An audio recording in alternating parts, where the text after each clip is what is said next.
right, thanks for being here, everybody. ESPN2. Yes, sir.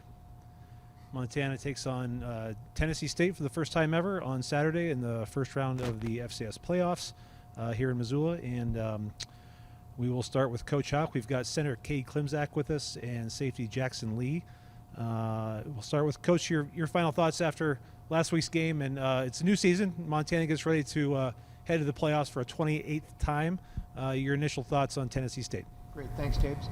Well, first of all, we're excited to be in the playoffs and play on national TV on ESPN2 on Saturday night.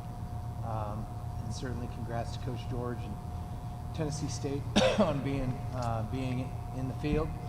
They've done a great job and present significant challenges as we've started to prepare for them the last 2 days.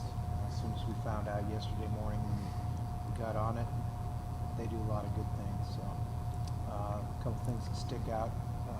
Coach Burns has their special teams playing at an elite level. They're really good in the kicking game. Coach Fisher's doing a great job with their defense. He knows us well as he played here for us, and they're giving people a lot of problems with their defense. So that's been rewarding to watch Brandon doing such a great job, except now we've got to try to move the ball against him. So we have high hopes for success in the playoffs. We sit exactly where North Dakota State did last year at this point. But in order to achieve, we have to find a way to get past a very good, well-coached Tennessee State team. So that's where it sits. Questions?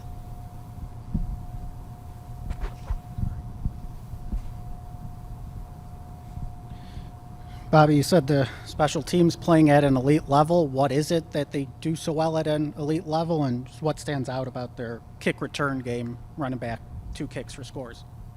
See the second part of that, please. Just what stands out about their kick return game and number 23, running back 2 kicks for touchdowns? Yeah, they well, a couple things. They know what they're doing, and they're dialed in. So their scheme's really sound. They play hard. All the things that good teams do. You don't see teams having the kind of success they've had without good special teams play, and they've got it. They get a lot of yards in their return game. They do some things in terms of the pump protection that we haven't played against this year.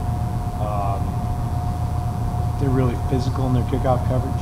So coach has them going. They know, and I think the key to the whole thing is they know what their players know what they're doing. And you said their defense is giving the offenses a lot of problems. Just what do they do well on that side of the ball to cause problems for offenses? They mix it up.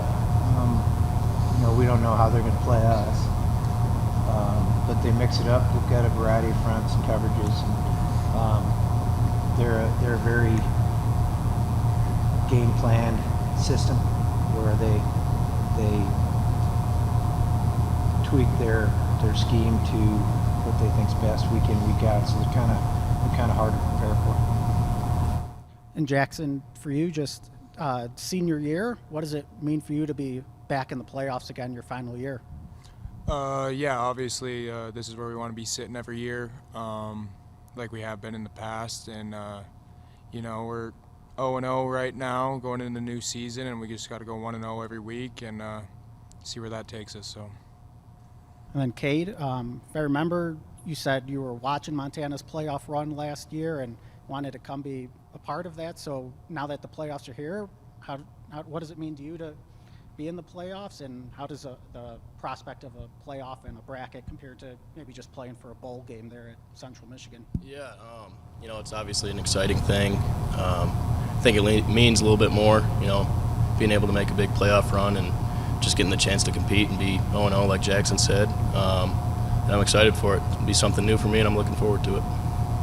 Last one, Cade, and then back to Jackson. Just what's the mindset for you guys going into the playoffs where every game now can be your final game of your college career? Yeah, I would just say to make the most of it, every opportunity that we get, we just got to make sure we lock in on it and execute the best we can. Yeah, I totally agree with that. just got to leave it all on the field every chance you get. Every snap has to be your best snap for here on out, because you really don't know when it'll be your last snap. So we just got to take care of business every single play. Very exciting. Coach, the Big Sky Conference brought in more teams to the playoffs than any other conference. Just how important is it to you that you guys have been more battle tested going into the playoffs against some high caliber teams this year? I think, the league's good. You have to play week in and week out. We always feel like we get a pretty good effort from everybody we play in the conference, certainly, and probably out of conference against all the other FCS teams. So a lot of things we've seen this fall have certainly prepared us for this.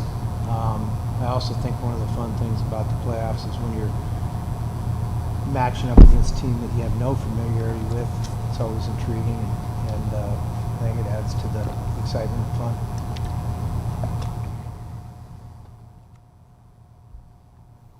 Coach, not every day that the coach on the other side is a Heisman Trophy winner.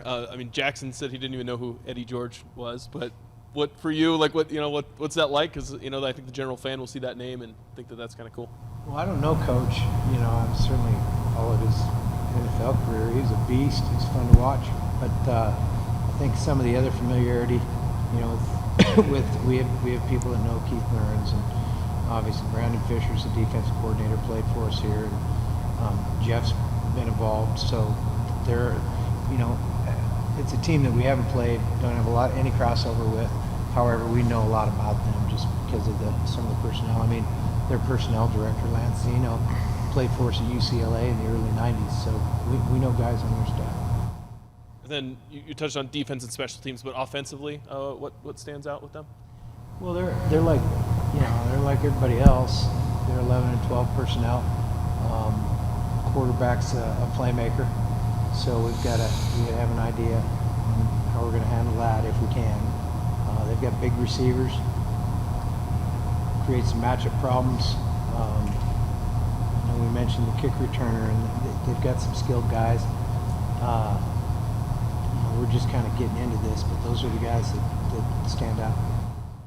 And then, Jackson, obviously, last year when you are running into playoffs, it's on a long, winning streak. A little bit different this year, I guess. What's the mentality, and how do you kind of, rally the troops and get ready for the playoffs? Yeah, I think last year was kind of nice going in, especially with the bye and the momentum that we carried from the regular season. But it was kind of the same concept last year. You don't win that week, you're done playing. So you just got to make sure that you focus in one game at a time every single week. And NDSU did that last year, and everyone knows what happens out in Washington Grizzly Stadium. But they're 1-2 plays away from making it to the Natty on the same exact record. So hopefully we can kind of bounce back and just go 1-0 every week.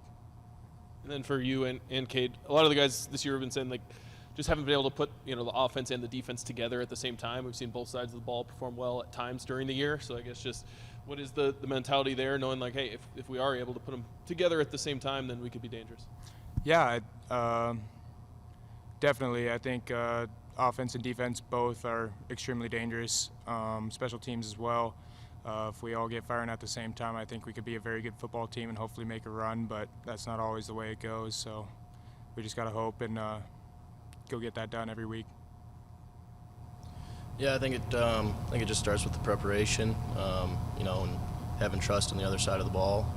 We know that they can go out and execute, and I think if we prepare properly, we can do the same thing. So just putting it all together. Coach, you mentioned the familiarity with some of the coaches on the staff. First, are you ever blown away by how small the college football world is, just kind of seeing some familiar guys like that? You and I talk offline quite a lot. Not all of us, but a lot of us know each other and know each other well. Have either crossed paths or spent time together at different times of the year. And so, I don't know. It's always interesting to go against guys on the other side, which seems like there's always somebody. It's rare when you guys ask me that question and we don't know people on the other side. when it comes to Coach Fisher, just have you followed his coaching career kind of throughout the years since, and just what do you think of the job he's done this year especially? Well, we're in touch, and excuse me, he's here whenever he can be, because he's a fly fisherman, and that is Brandon I'm talking about. So yeah, we keep pretty close track. Jackson, as coach mentioned, it's kind of fun about the playoffs as you see some of these teams that you've never seen before. I don't know if you follow them casually throughout the year or whatnot. So what's that preparation like when it's teams not only you've never seen before, but this will be the first time Montana and Tennessee State line up? Yeah, it's pretty exciting. Like I said earlier, or I guess before the interview, I was wondering if they were in Nashville.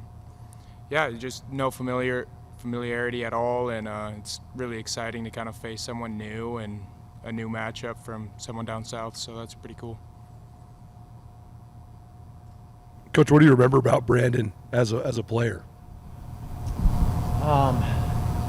Brandon was a guy that was always a really smart football player, tough guy. Always knew what he was doing.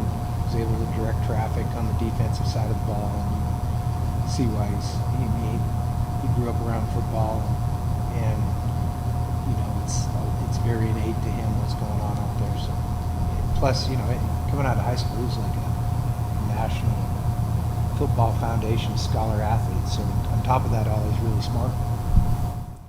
Just looking at their statistics, they have a bunch of negative plays like tackles for loss, sacks. Is that a product of the scheme, personnel, or do you think they've been able to get in the backfield? It's a little of both. They've got pretty good. They've got great size on the defensive line inside, and they've got good speed on the edge. So that combination lends to some of that. And last year we talked about night games so much. You've only had a couple this year. So what do you think of just the prospect of having a night game with your season on the line? We're playing at noon. Good. Thanks, everyone. All right. Thanks, guys. Thank you.